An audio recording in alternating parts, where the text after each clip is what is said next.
ព្រឹកមួយក្នុងសាលាបងឃើញអូនដើរចូលថ្នាក់សៀវភៅអូននៅក្នុងដៃញញឹមស្រស់ដូចផ្កាព្រឹកកៅអីចិត្តគ្នាបេះដូងបងចាប់ដើមរំភើ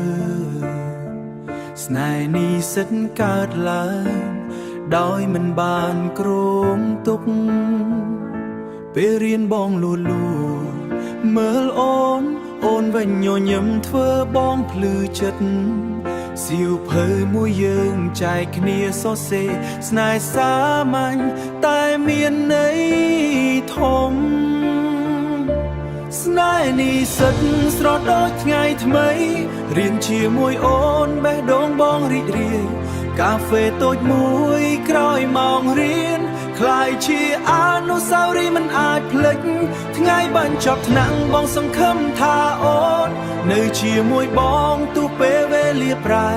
នៅជាមួយបងទោះពេល